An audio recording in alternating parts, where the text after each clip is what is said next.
करने जा रहे हैं क्लास 11th का मेंटल मैथ का chapter number 7 binomial theorem. Okay, तो ये उसके कुछ रिमेंबर पॉइंट्स हैं, देख लेना आप, ये देख लो। ठीक है, मैं डायरेक्ट क्वेश्चन पे आता हूँ। तो फर्स्ट क्वेश्चन क्या क्या गया हमारे पास, find the number of terms of in the following expansion of a plus B की पावर 15। तो हमें नंबर ऑफ टर्म्स बताने हैं कितने हैं, a प्लस बी की पावर 15 हो तो कितने नंबर ऑफ टर्म्स बनेंगे। तो सिंपल इसका एक फॉर्मूला होता है। ठीक है, फॉर्मूला क्या होता है, जो अभी हमारा टर्म दे जिस पावर दे रखी है ना, पहले उसको 1 से मल्टीप्लाई करो। अगर दो डिजिट का पावर है तो इसको 1 से मल्टीप्लाई करो। ठीक है, अंदर में 2 संख्या है ना, तो इसको 1 से मल्टीप्लाई करो। तो 1 × 15 और प्लस 1 कर दो। 1 15 15 प्लस 1 = 16, है ना। देखो, अगर कहीं भी 2 डिजिट हो ना, सिंपल इसकी एक्स टर्म्स कितनी होगी, इसमें 1 प्लस कर दो, 16। ठीक है, मैं ये इसलिए बता रहा हूँ 1 × 15 क्यों, क्योंकि आगे ये इस्तेमाल होगा, इसलिए ये फॉर्मूला लगाना जरूरी है, वरना तो सिंपल बता दो। अब देखो a² - b का क्यूब, सेकंड क्वेश्चन, इसमें भी नंबर ऑफ टर्म्स बताने हैं। तो इसकी पावर 27 है, तो इसमें क्या करो, 1 प्लस कर दो, 28, सिंपल। और देखो, ये find the number of terms expansion of x - √y की पावर 11 और √y प्लस x की पावर 11। ठीक है, देखो बीच में कोई साइन नहीं है ना, सिंपल नहीं है, इसका मतलब ये एक ही टर्म है, तो इसकी पावर भी क्या होगी, सिंपल 1 प्लस कर दो, 12। ठीक है, 1 को 11 से मल्टीप्लाई करो, 1 11 और प्लस 1 12, तो इसकी नंबर ऑफ टर्म्स कितने बनेंगे, 12 ही बनेगी। ठीक है, अब देखो यहाँ पे कितने वेरिएबल्स हैं, 1 2 3। देखो यहाँ 2 था, तो इसमें सिंपली हमने क्या करा था, 1 से मल्टीप्लाई करके प्लस 1 कर दिया। अब यहाँ पे 3 टर्म्स है, ठीक है, 3 वेरिएबल्स है, तो इसको क्या करेंगे, देखो यहाँ 2 था तो 1 से मल्टीप्लाई करा, अब यहाँ 3 है तो क्या करेंगे हम, 2 से मल्टीप्लाई करेंगे। तो अब ये इसकी पावर 21 है, यहाँ भी नंबर ऑफ टर्म्स बताना है, तो इसकी पावर 21 है। तो 2 को मैं 21 से मल्टीप्लाई करूंगा, प्लस 1 कर दूंगा, तो 2 1 2 2 2 4 प्लस 1 तो हो जाएगा 43। 43 क्या होगा, नंबर ऑफ टर्म्स। ठीक है, नंबर ऑफ टर्म्स। ठीक है, समझ गए। अगर कोई दो वेरिएबल हो तो उसको 1 से मल्टीप्लाई करके प्लस 1 कर देना। अगर कोई 3 आ जाए तो उसको 2 से मल्टीप्लाई करना, मतलब जितने वेरिएबल हो ना, इसमें से एक माइनस करके उससे मल्टीप्लाई कर दो, प्लस कर दो 1। अब देखो यहाँ पे कितने हैं, यहाँ पे कितने, 1 2 3 4 है, 4 है, इसमें भी नंबर ऑफ टर्म्स बताना है। ये कितने हैं, टोटल 4। 4 में से एक माइनस करो, क्या होगा, 3। 3 से इसकी पावर को मल्टीप्लाई कर दो। अब देखो इसकी पावर क्या है, 3 × 23। ठीक है, 23 इसकी पावर है। मैं इसको इससे मल्टीप्लाई करूँगा, क्या होगा, 3 3 = 9, 3 2 = 6, और इसमें क्या करूँगा, सब में प्लस 1 ऐड कर देना है। 69 + 1 = 70। 70 क्या होगा इसका, नंबर ऑफ टर्म्स। ठीक है, number of terms 70 number of terms बनेंगे इसके। ठीक है, ऐसे ही अब देखो, अब है 7वां क्वेश्चन, क्वेश्चन नंबर 6 है ना, 6। तो फाइंड द, इसमें भी नंबर ऑफ टर्म्स बताने हैं।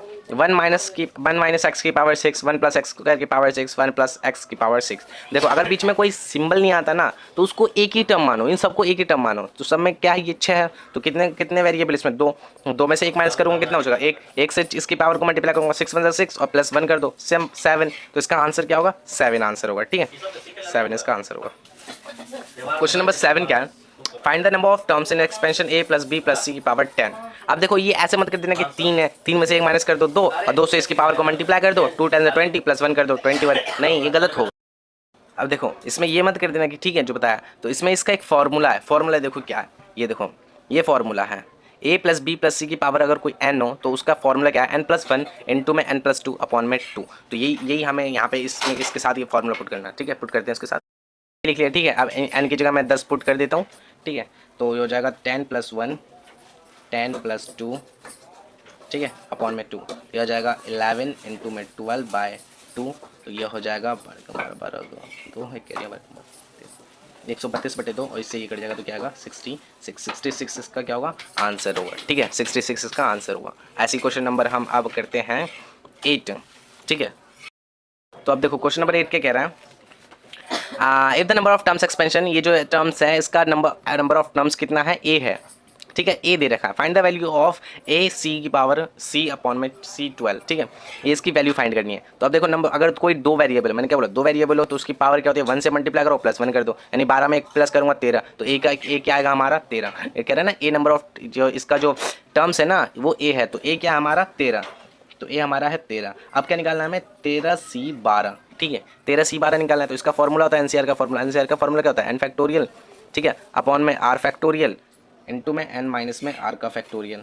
ठीक है, पुट करते हैं, 13 का फैक्टोरियल अपॉन में 12 का फैक्टोरियल और 13 माइनस में 12 का फैक्टोरियल। तो ये आ जाएगा 13 का फैक्टोरियल अपॉन में 12 का फैक्टोरियल, और 13 में से 12 गया, 1 का फैक्टोरियल और 1 का फैक्टोरियल। तो ये आ जाएगा 13 का फैक्टोरियल इंटू में 12 का फैक्टोरियल अपॉन में 12 का फैक्टोरियल। 12 से 12 का फैक्टोरियल कर जाएगा तो आंसर क्या आ जाएगा, खाली 13। 13 क्या आ जाएगा, इसका आंसर आ जाएगा। ठीक है, अब क्वेश्चन नंबर हम करते हैं 9। ये भी सिम बिल्कुल इसी की तरह सेम, बस यहाँ पी वाला फॉर्मूला लगेगा, ठीक है। इफ नंबर ऑफ टर्म्स, ये इसके ये एक्सपेंशन है, इसका ये नंबर ऑफ टर्म्स क्या है, n, find the value of P, ठीक है। अब देखो यहाँ 2 है तो इसका मतलब इसको 1 से मल्टीप्लाई करो इसकी पावर से 21 और +1 कर दो 22, तो एन क्या है हमारा, एन आ जाएगा हमारा 22 और एन एन पी आर वाला फॉर्मूला लगाना, तो एन पी आर फॉर्मूला क्या होता है, एन फैक्टोरियल अपॉन में एन माइनस में आर का फैक्टोरियल। तो एन हमें दे रखा है कितना 22 बटे आर दे रखा है हमें, आर दे रखा है ये देखो आर दे रखा है 2 है ना, तो 22 बटे 22 माइनस में 2 का फैक्टोरियल आ जाएगा 22 का फैक्टोरियल अपॉन में 20 का फैक्टोरियल है ना। तो यह आ जाएगा 22 इंटू में 21 इंटू में 20 का फैक्टोरियल अपॉन में 20 का फैक्टोरियल, इससे ये कट जाएगा।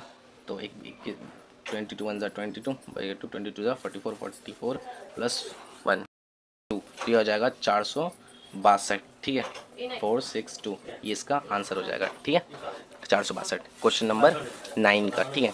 अब क्वेश्चन नंबर 10 क्या कहता है, find the number of terms in expansion, ये कोई एक्सपेंशन है u प्लस वी की power 16 plus u minus V की पावर 16। अब तुम देखना ये मत कर देना कि ये मैंने बोला था ना ये इसकी तरह कि अगर इसके बीच में कोई साइन नहीं है तो इसको एक ही मानो, एक ही वेरिएबल, लेकिन इसके बीच में देखो साइन है, ये देखो इसके बीच में साइन है प्लस का, तो इसको एक वेरिएबल नहीं मानोगे, इसको 2 मानोगे, कितना मानोगे 2, ठीक है 2 मानोगे। तो इसको क्या करते हैं, इसके लिए देखो हिंट दे रखा है इसने कि अगर इस तरह का क्वेश्चन आ जाए तो हिंट देखा है, इफ़ n इज इवन, अगर ये जो हमारा पावर है अगर वो इवन हो तो a प्लस बी की power n plus a minus B की पावर n हैज़ n/2 + 1। तो n क्या लेना है, n को पहले 2 से डिवाइड करना है, उसके बाद 1 जोड़ देना है। तो मैं 16 को अगर डिवाइड करूँ 2 से तो कितना आ जाएगा 8, और जहाँ 8 में 1 जोड़ दूँ तो कितना आ जाएगा 9। तो इसका आंसर क्या होगा 9, ठीक है। मैं आंसर दिखा देता हूँ, क्वेश्चन नंबर 10 का आंसर क्या है 9, ठीक है। Question number 11, find the number of terms expansion p plus Q की power 24 minus p minus Q की पावर 24। सेम इसकी तरह, लेकिन यहाँ प्लस था तो यहाँ क्या है माइनस, इसलिए इसके यहाँ पे अलग फॉर्मूला लगेगा। इफ़ n इज इवन, अगर ये जो पावर है वो इवन है तो उसके सिंपली क्या करना है n/2, यानी कि जो हमारा पावर है उसको 2 से डिवाइड कर दो, सिंपल 24 है, 24 को 2 से डिवाइड करोगे क्या आएगा आंसर 12। तो देख लो 11 का आंसर क्या होगा 12 ही होगा, ये देखो 11 का आंसर क्या है 12, ठीक है। अब ऐसे ही क्वेश्चन नंबर 12 देखो, find the number of terms expansion, ये देखो ये सेम है क्वेश्चन, लेकिन यहाँ क्या है, यहाँ देखो यहाँ इसकी पावर पॉजिटिव था इवन था, यहाँ क्या है ऑड है, तो इसके लिए अलग से फॉर्मूला, यहाँ क्या करना है पहले n में +1 करना फिर 2 से डिवाइड कर देना है। तो 29 में अगर मैं 1 जोड़ दूँ कितना होगा 30, 30 को फिर मैं 2 से डिवाइड करूँगा तो कितना आएगा 12, तो 12 का आंसर कितना होगा 15 होगा, देखो 12 का आंसर 15, 30 को मैं 2 से डिवाइड करूँगा तो 15 ही तो आएगा यार। अब क्वेश्चन नंबर 13 करते हैं, नंबर 13 क्या है, find the number of terms expansion u plus B की power 2023 plus u minus V की पावर 2023।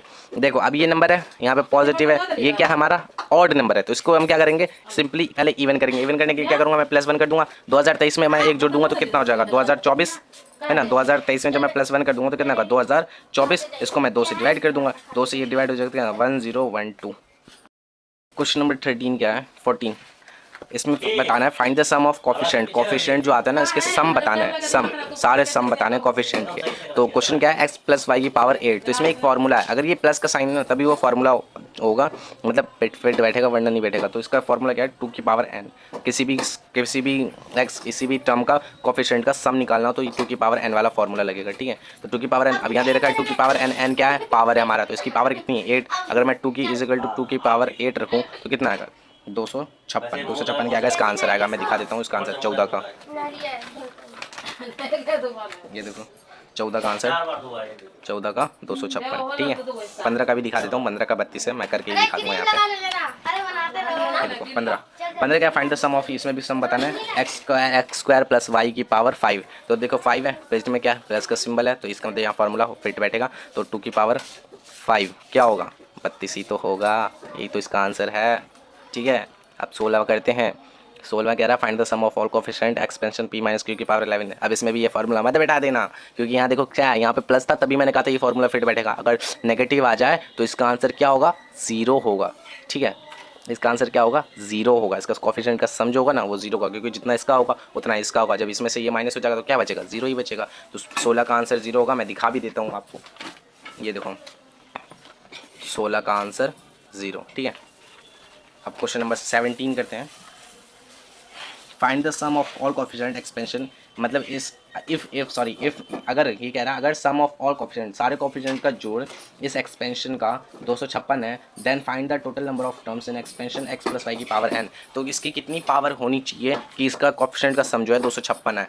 तो अब ये देखना है 2 की पावर हम क्या रखें जो हमारा 256 है। अगर हम 2 की पावर 1 रखते हैं तो क्या आएगा 2, 2 की पावर 2 रखते हैं तो कितना आएगा 4, 2 की पावर 3 रखते हैं तो कितना आएगा 6, 2 की पावर 8 आएगा, 2 की पावर 4 रखते हैं तो 16, 2 की पावर 5 रखते हैं तो 32, 2 की पावर 6 रखते हैं तो क्या आता है हमारा 64, 2 की पावर 7 रखते हैं तो हमारा आता है 128, 2 की पावर 8 रखते हैं तो आ जाता है 256। तो 256 कब आया हमारा, जब हमने 2 की पावर क्या रखा 8 रखा। तो इसका मतलब यहाँ जो इसकी पावर होगी, यहाँ जो इसकी पावर होगी x प्लस वाई की पावर n जो होगा क्या होगा हमारा 8 होना चाहिए। 8 क्या होगा 8। इसका आंसर दिखा देता हूँ मैं 17 का। ठीक है, ये देखो 17 का आंसर, ये देखो।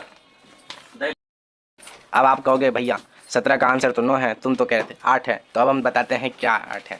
ये देखो हमारा जो निकला है ना वो इसकी n की पावर निकला है। तो इसने पूछा क्या, इसने कुछ और ही पूछा। इसने find the total number of terms पूछा है, पावर नहीं पूछा, टर्म्स पूछा है। अगर x प्लस वाई की पावर कितना हो 8 हो, हमने क्या निकाला 8 निकाला। अगर x प्लस वाई की पावर 8 हो तो इसके टर्म कितने बनेंगे, मैंने क्या बोला था इसमें ये कितने एलिमेंट वेरिएबल है 2, 2 में से 1 घटाओ 1 को इसके पावर से मल्टीप्लाई करो, 8 1 8 और प्लस 1 कर दो क्या आएगा 9। तो 9 क्या आएगा 9 आएगा, इसका टर्म्स आएंगे। कितने टर्म्स बनेंगे 9 टर्म्स बनेंगे। इसने पूछा क्या है 9 टर्म्स, मैंने क्या निकाल के दिखा था पावर। ठीक है, तो मेरा आंसर गलत नहीं है।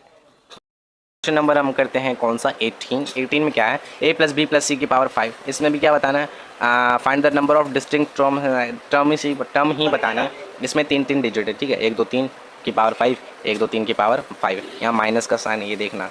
ठीक है, तो इसमें हिंट दे रखा है अगर n हमारा ऑड हो तो क्या करना है n plus 1 plus n minus 1 plus 2 कर देना है। अगर हमारी पावर क्या हो ऑड हो तो उसमें क्या करना है n प्लस 1 करना है, फिर n माइनस 1 करना है, फिर प्लस 2 कर देना है। n क्या हमारे पास देखो 5, अगर 5 में मैं 1 जोड़ूँ तो कितना हो जाएगा 6। ठीक है 6, और n में से 1 घटाओ तो कितना हो जाएगा 5 में से 1 घटाया 4। जब 6 और 4 को जोड़ूंगा तो कितना होगा 10 और प्लस ये वाला 2 तो 6 10 2 कितना हो जाएगा 12। 12 क्या होगा इसका आंसर मैं दिखा देता हूँ 18 का 12 आंसर। ये देखो 18 का 6 प्लस 4 प्लस 2 12। ठीक है 12 आंसर आएगा।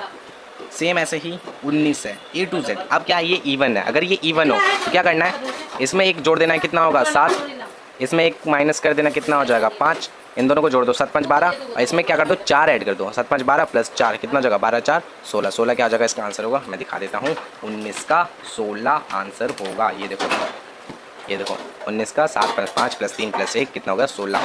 ठीक है, ऐसे ही क्वेश्चन नंबर 20 में क्या कह रहा है find the if the largest coefficient expansion 1 plus x की पावर। ये कितना है पहले दिख रहा नहीं दिख रहा, इसकी है क्या हमारा 30 है। क्या है 30 कि is n by C R, मतलब इसका लार्जेस्ट कोफिशिएंट जो है इस टर्म का।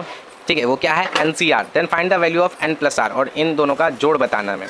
तो देखो क्या करना है इसमें, देखो लार्जेस्ट टर्म क्या है, अगर इसकी हम लार्जेस्ट टर्म निकालें तो इसमें टोटल कितने 30 टर्म। तो इसके बीच वाला टर्म जो होगा वो क्या होगा सबसे लार्जेस्ट टर्म होगा। बीच वाला टर्म ना लार्जेस्ट टर्म होता है, जैसे कि कोई भी ले लो तुम, जैसे कि ये देखो हम लेते हैं a plus B plus C की क्वाड, तो a प्लस बी का होल स्क्वायर ही लेते हैं ना, इससे आसानी से हो। तो इसका फॉर्मूला क्या होता है a square plus 2ab plus B square. तो इसके देखो बीच वाला टर्म सबसे लार्जेस्ट टर्म है ना कोफिशिएंट का। यहाँ पे कुछ कोफिशिएंट नहीं है तो इसका हम मान लेते हैं 1, यहाँ पे कुछ नहीं है इसका मान लेते हैं हम 1। तो यहाँ पे क्या है 2 कोफिशिएंट, तो ये 2 इसका मतलब बीच वाला कोफिशिएंट बड़ा होता है ना।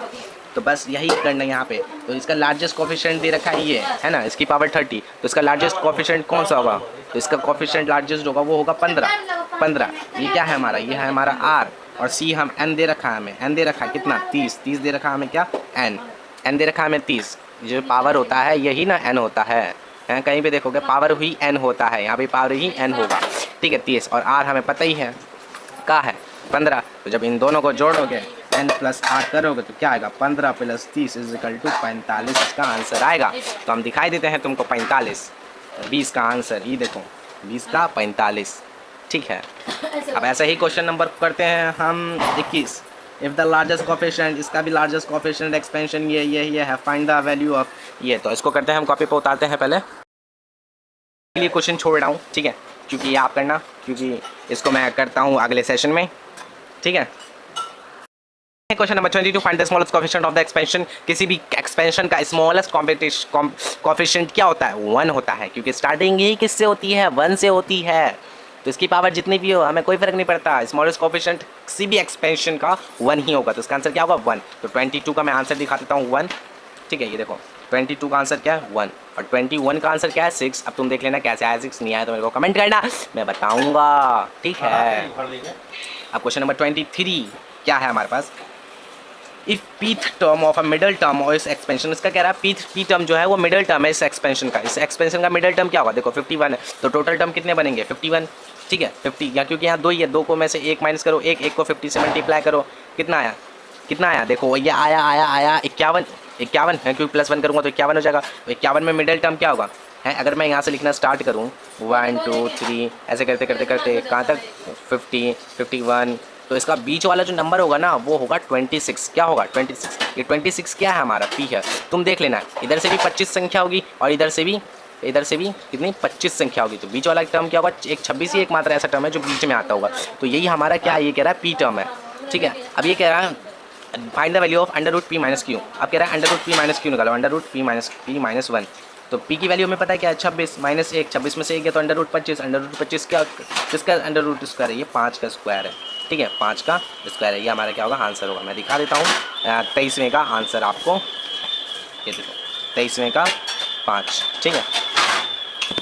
ऐसे ही करते हैं हम क्वेश्चन नंबर 24, ठीक है। देखो सिंपली क्या है, ऐसा कोई नंबर बताना है जिसका आप खुद करना 24, क्वेश्चन नंबर 25, 26, 27, 28, 29 एंड 30। अगर नहीं आए तो मेरे को कमेंट करना, मैं बताऊंगा, ठीक है। बाकी मैं इनका आंसर दिखा देता हूँ आपको, ठीक है। ये है हमारा 21 का कुछ कहाँ गया, ये रहा 24 का आंसर, 25, 26, 27, 28, 29 एंड 30, ठीक है। तो ये सारे के आंसर है, ये 1 से लेकर 15 तक, ठीक है आंसर, ये 16 से लेकर 30 तक आंसर, ओके। अब मिलते हैं हम नेक्स्ट वीडियो में, तब तक के लिए बाय।